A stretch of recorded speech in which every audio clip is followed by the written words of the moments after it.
just like a varying collection of sensations, which is an interesting experience to have as well. Because some places will hurt more than others. Some places might not hurt at all. On the bone. And there are different types of pain too. So, like, I personally would take bone pain over stinging pain, fleshy pain, if I had a choice. Yellow jacket pain. Yeah. And there are other people who are like the opposite, and you sort of don't know, you don't know who you are until the needles already go in you, which is sort of an unfortunate part of it. But like I said, you should lean into that. Enjoy it, experience in a way. It can be quite a sort of liberating and exhilarating experience. It's like meditation in a way. Yeah. Too. Because like there's no escaping it. You're not doing yourself any favor by trying to get away from the pain, which is what fucking white men in their 40s try to do because they've never actually had to like put up with pain, right? Like it's just if you're hurting as a white dude, you just go fucking push weights and listen to weird Christian rock or something. Yeah. And so you haven't experienced suffering. But any the rest of us, it's not that. The worst thing is like if you've never done this before, it's as if someone was describing the dentist to you, and you've never been to the dentist before, and they had like a really shitty experience. Okay. It could be kind of bad with most people. And again, it's like getting a gold tooth at the dentist. It's like worth putting up with it. Well, I know the go-to is that way. I got two, and it feels as fucking awesome as having tattoos. Okay. I had crowns replaced last year, the two up front. I was like, fuck it, I'm a tattooer. I've been a tattooer pretty much my whole life. Like, might as well see if I can get these things gold. And the dentist was well excited to do this. Nobody ever gets gold. Alright. If I need you to do anything, I'll tell you. Pretty much just going to chill in as much of a comfortable position as possible. And you'll know when I'm about to start because I have my hands all over.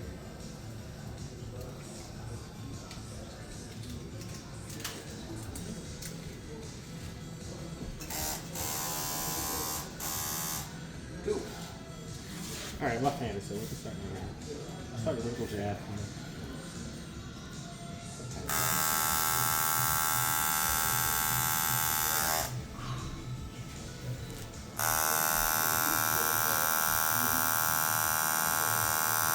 So, you can be fine, right? Yeah. Let me drag this up. Could you drag the lamp over? Certainly. Completely forgotten the lamp thing. Yeah, cool. Awesome. Yeah, it's not too bad. No, it's not. What's the pain scale out of 10? Like It's a what? maybe a 2. A 3. Okay, well. Sounds like a headache, maybe. It's like leaning back against the wall, and there's like a nail. That's actually a good description. Yeah.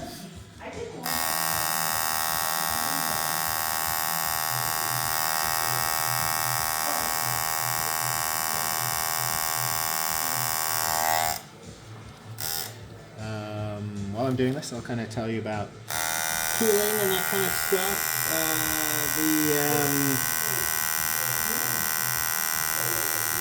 The needle is just going beneath the surface of your skin, which is ridiculous for how painful it actually is at this point. It's just nicking beneath the top layer. So, damage to your skin is kind of like if you got scraped by a bush or something if you went for a walk. Or you went for a hike and you slipped and scraped your leg on the side of a rock or something. That's probably worse than what is happening to your skin right now. And it's worth kind of understanding it in that context, because if you do, then taking care of it is a bit easier, because you can sort of appreciate that your skin is sort of capable of taking care of itself for the most part. back in the day, before the invention of what I'll be using on you today, if I did a tattoo on you, I'd pretty much just be like, all right, you know, like a scratch from a rock or something. Let it breathe. Try not to fuck with it, and just don't get it dirty, you know. And that's healing a tattoo in a nutshell.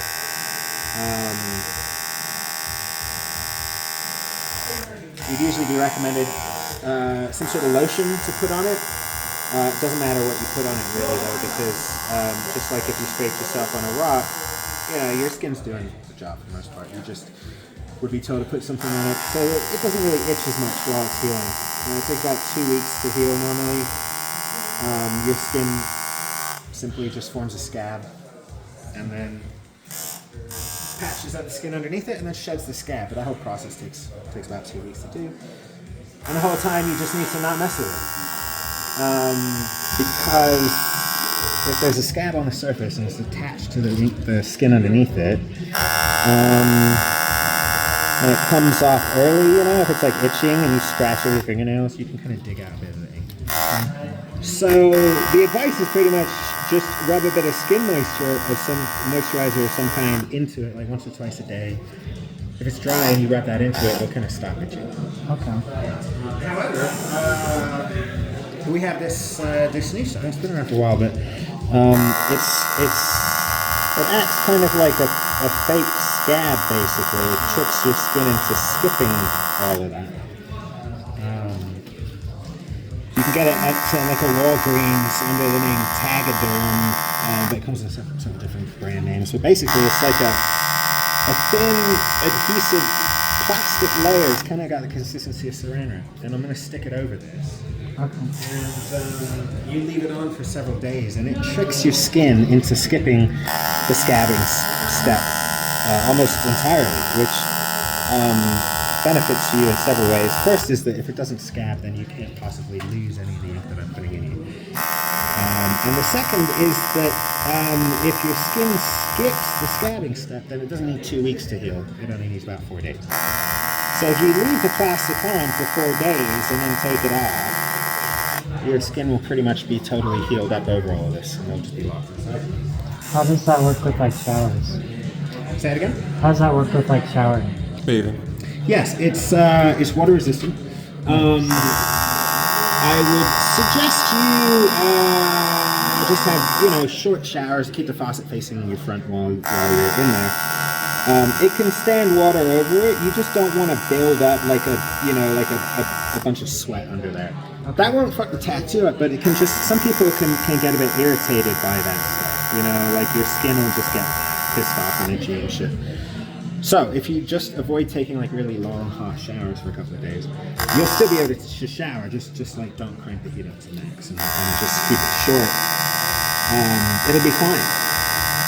If you get sweaty, it kind of depends on how sweaty. That's going to be the toughest part. Above a certain point, the plastic will probably start wanting to come off, and that's okay. You know, like even if you have the stuff on for a day or two instead of the whole 4 days, you'll still be well ahead in the healing process versus not having it on at all. So you don't need to worry like if like day 2, I don't know, you get out of bed wrong or something that just like rubs up and you know, I mean, half of it's coming off. You can take it off, clean it, and then just kind of leave it alone. And go back, you know, go into the sort of what we call the original dry heal way of healing, which is just putting a bit of lotion on it and moving along. It'll still take less time to heal than if I hadn't put it on at all. So it's nice because you don't have to worry about it too much. If it comes off, it comes off. It probably won't though, unless you do some real strenuous exercising or something and get real gross, you know, with like I don't know. When you have large areas to fill, do you use a different needle? Yes. My job kind of is strenuous exercising and getting gross. So. You should be all right, but you'll know if you're not. You know, if the plastic starts coming off, you'll be able to tell. You can just pull it off. If it doesn't come off and you leave it on for the whole 4 days, then when it's time for it to come off, you're gonna want to get sweaty. Okay. So have a nice hot bath or shower. and just soak it in, you know, like a sauna. You'll build up a layer of sweat underneath the plastic, which will just help it lift off. After you soak and get nice and slimy under there, you just kind of get your fingernail up underneath it, give it a pick, and you'll pull the whole thing off in a single layer, and then you just want to lather up and rinse. Just some soap. Your skin won't have had air for a few days, so it'll be a bit funky, but all the ink will be locked inside. And like I said, if you were to have any problems with it being on you, some people just, I don't know, they're like, high school, if you had to run a mile, there was always that one person who broke out in a rash from just getting sweaty. So if that were to happen, you'd be able to tell that your skin would be red and kind of itchy. And you could just be like, oh, time to take that stuff off. I've used it on thousands of people. Maybe one person has had a serious issue, and that was one of those 40-year-old-ish cis dudes who went straight to the gym afterwards. And I had outlined a sleeve on his whole arm, and he had then gone and worked out with that stuff on it, and it's, gym's disgusting. Sure. But you got my email. If you need anything, just send me an email. Oh, okay. Any questions? There's no stupid questions. I'd rather be able to answer something for you than someone on the internet giving me the wrong advice, or you sitting there without knowing what to do, thinking that there's a problem and maybe there's no problem or whatever. And then the only other thing that's worth knowing is that so normally your skin forms a scab by bleeding onto itself. And when the plastic is on you, the reason it works is because it allows your skin to bleed onto itself. But instead of allowing it to dry out right away, it kind of keeps it wet, which tricks your skin into thinking that the dry layer is already on top of that, simulating what happens under a scab. And the issue, the reason I'm going to bring this up is just that the plastic is transparent, so you're going to be able, if you look, to see that happening. And as fluid comes out of your skin, it spreads out onto the surface of your skin under that layer of plastic. You'll see that.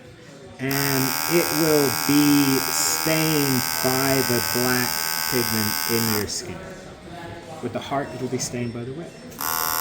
So what you will see more than likely, maybe later today or by tomorrow, is some fluid underneath the plastic that is black, or just the heart red. It'll kind of look like shit's leaking out of your skin, and it sort of is, and it's punchy. So with these lines, you won't get much. A bit of trickle out the edges, which will kind of run out the size of the line and look as if ink is spreading out, almost like capillaries through your skin. But what's happening is it's just coming onto the surface of your skin and then running along the crevices of the plastic like the saran wrap on the table. I got you. So it might look gross for a couple of days, but what eventually happens is that fluid dries out sort of through the membrane, and the stain of that fluid is stuck basically between your skin and the plastic until you take the plastic off. So it's like taking a picture of the tattoo when it's done before the plastic goes on. Good idea, because afterwards, until the plastic comes off, you're probably not going to want to show it off. And then when you peel the plastic off, most of that's just stuck to the back of the plastic. And you just give your skin a scrub with some soaping water, or a lather with some soaping water, or something. You just scrub it really. Get all that shit off, and then that's basically it. You can rub lotion into it after that if you want to, but if you leave it on for 4 days, you probably won't need to. And then anything that your skin couldn't like reincorporate back into itself, it'll shed, and that will be, instead of a scab, it'll be kind of like a shitty sunburn. You know, like if you went, you just got like Colorado summer sun on your shoulders, and you get home, and you're like, oh, there's a little fucking history thing there. You know, it won't be like fluidy or anything. It'll just be dry, peely skin. Essentially, the plastic takes most of the responsibility away from you, unless you forget that it's there almost totally, and speeds the healing process up. And one last benefit is that once, like, if I touch this tattooed area, you can feel that, and it's kind of sensitive. And that, dealing with that, like, the first night after getting tattooed fucking sucks. Like, I got my arm sleeve outlined, and so I had this big long outline running all the way up my arm, and then I went home, and like every time I put my arm on anything, it hurt. I went to sleep, it hurt.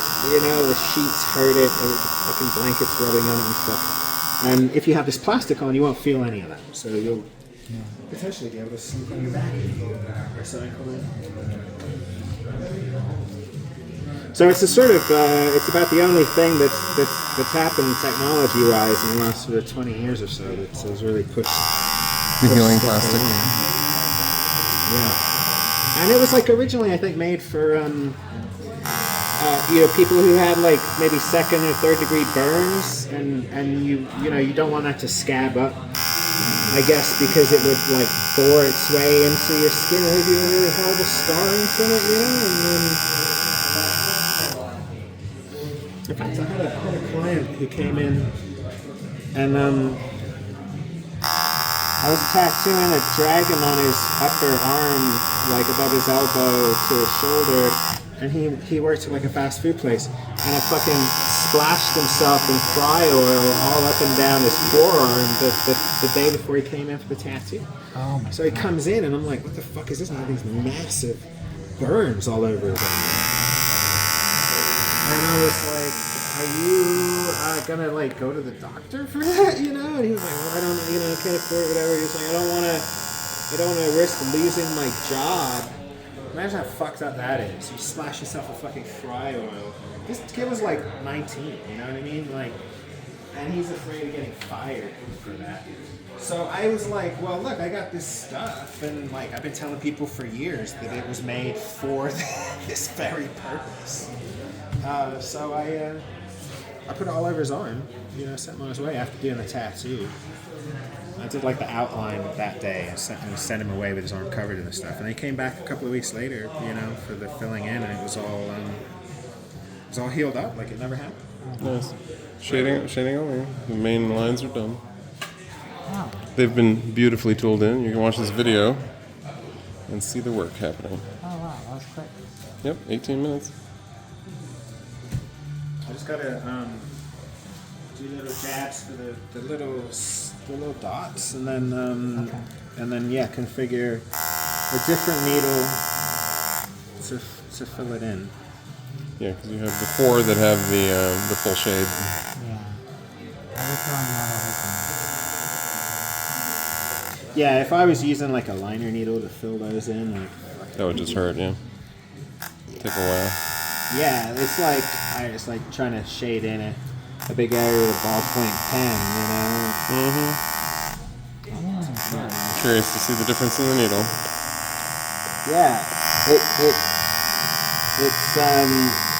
it's like the liner needles are like if you take your fingers and you pinch them together at their tip, which I'll do in just a second. Like this. Mm-hmm. And they taper inwards to try and create a real fine, tight line when they hit the skin.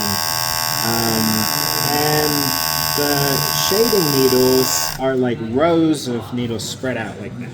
Mm-hmm. Like a fan brush.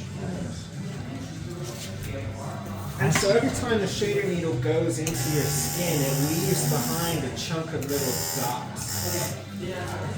So to fill something in, you kind of like repeatedly go over the same area a little bit, and it gradually fills it in solid.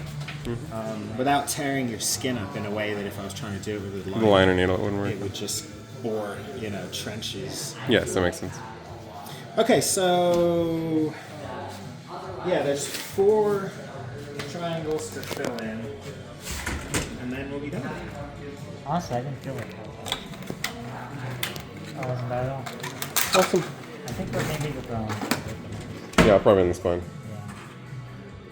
Yes, I think that also you've probably experienced an interesting sensation there as we crossed your spine, because most people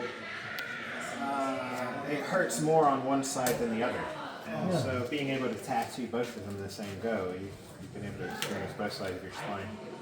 Did you notice any? No. It sucked on both sides. Well, honestly, it really wasn't that bad. All in all. That's good. 3 out of 10 pain is pretty low. Yeah. I mean, I think I've had worse than that stubbing my toe in the morning on the bed frame. that's what I would. Yeah, I would say that I like a surprise. Oh no, I hit my toe hurts more. Yeah. There's also a kind of exposure thing where different areas in your body will feel different based on like what's happened to them in the past. So your upper shoulder and neck area, you get, I don't know, you can get a bit desensitized to pain in those areas just from like being a teenager doing this, just leaning up against walls for. Okay. Versus, I don't know, for example, like the top of your feet, they have probably never encountered any kind of physical pain That makes sense. in any way, because how would you, unless you're, I don't know, scraping your foot under a fence or something, thought about it, can come up with anything. So getting a tattoo there can be a jolt because like you've never had anything happen. Your forearms are usually the easiest spots with the shading needle. So interesting. Yeah, absolutely. So it's like rows of. Yeah, see that. That makes sense because with work, it's usually my shoulders and back that are. Yeah, and your arms a lot of times. First of all, if you were gonna try and defend yourself, you would hold your arms up and catch whatever blow in your forearms, which are mainly just bones. And so your brain is kind of like, all right, like if anywhere doesn't need to worry about hurting, it's those spots. Yeah. Plus, you lean on desks with them. They're just used to impacts. Exactly what I was gonna say. Yeah, the high school thing of just like falling asleep with your head on the desk, and your head on your arms on the desk. It desensitizes those areas to the point where when you're getting a tattoo, you're just like, I've had worse.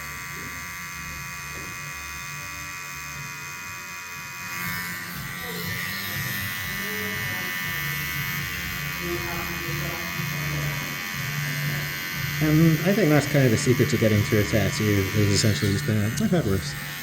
Yeah. The secret to getting larger tattoos is that you don't necessarily have to do it all in one go. Yeah. So, like, some people go for fucking like 6-7 hours, but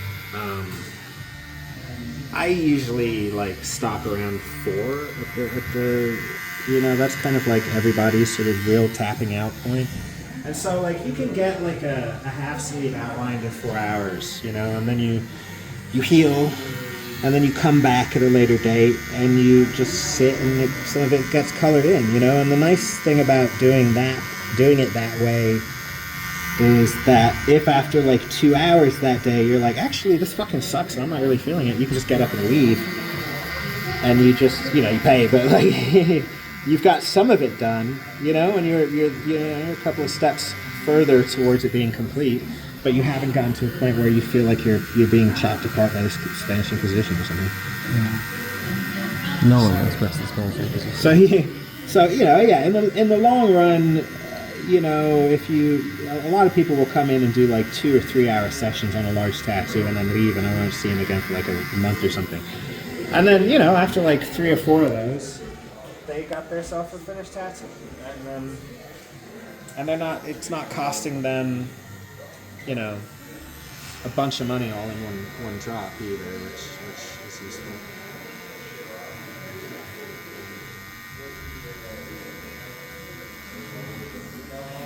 The left side hurts more. That's right on the spine, that's why. Yeah. Probably right on the top of a bone. That makes sense. Yeah. Yes.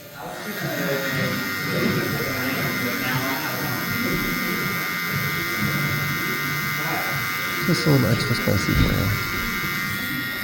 No, it's not bad.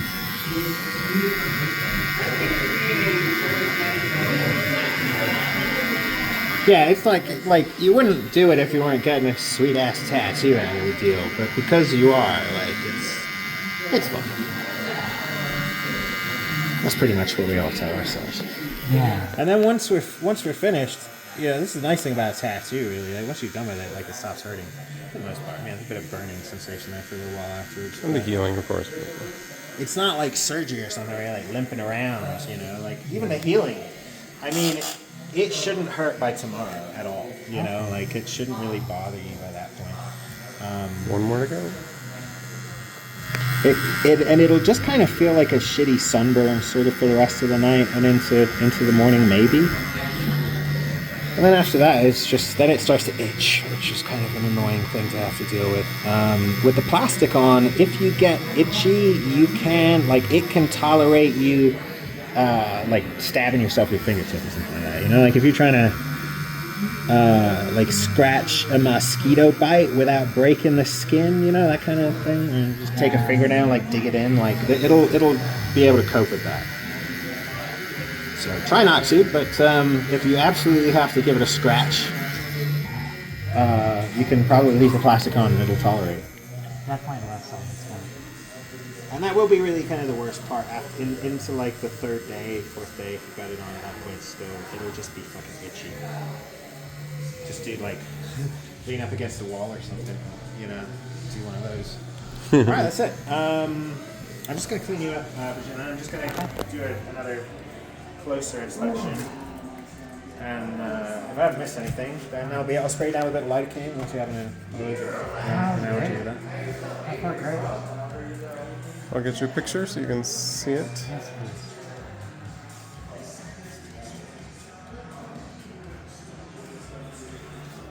The lidocaine should kind of take a bit of the burn out for maybe the next hour or two.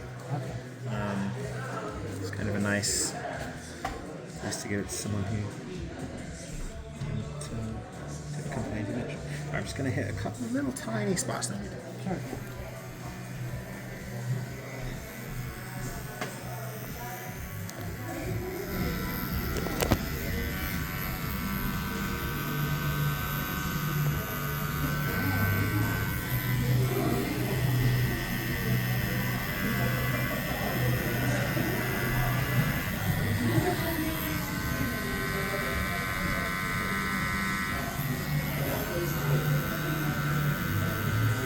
And yeah, like I said, you got my email. If you have any questions or anything, even if it's just something small, feel free to, I'm happy to answer any question. And Honestly, you've been great. I'm glad I got someone very well informed. Yeah, your explanations have been nice. Yeah. I mean, I learned how to tattoo when I was 17 in 2001, and I remember back then, in a shot, there's lots of different kind of skill levels amongst artists, especially back before it was as popular as it is now. So, you had people who were like a plumber by day, tattooer by night. And I just remember walking past someone while they were giving healing instructions, and they were like, all right, you're gonna get yourself some of this special type of soap. You can only get it at a Walgreens. It's here's this special brand. It's Dial, and it's green. It's got aloe vera in it. You can only get it at fucking Walgreens on 38th. And the same thing with Aquaphor. This stuff is A&D ointment. It's like diaper rash cream, and it's basically just Vaseline with some stuff in it. Aquaphor is the same thing. It just costs $20 instead of $2. And so tattooers started like trying to distinguish themselves from each other by suggesting you use that kind of shit. Like, oh yeah, no, I don't use that A&D ointment bullshit. You gotta get yourself some Aquaphor, which costs $20 more. So people are like, wow, it costs more, like it must help. And in the end, like the tattoo was shit. So it's like it doesn't matter what you spread on it. Like it wasn't gonna, you know, you could spread fucking go leaf on that motherfucker. It still doesn't matter. And the more convoluted and detailed the healing instructions, often the shittier the tattoo in general, because like, you know, you want a person to sort of be like, if there was something wrong with it, you have the option of blaming the person because they didn't use the right type of soap, you know, which, you know, in the context of scraping your leg on a rock and that being the same type of wound as this, like that's absurd, right? Like if you went for a hike and you fell down and scraped your leg, you wouldn't be like, all right, hike's off. We got to find the nearest CVS because I need some fucking Aquaphor. Specific product. Yeah. Yeah. All right, check that out. It's got the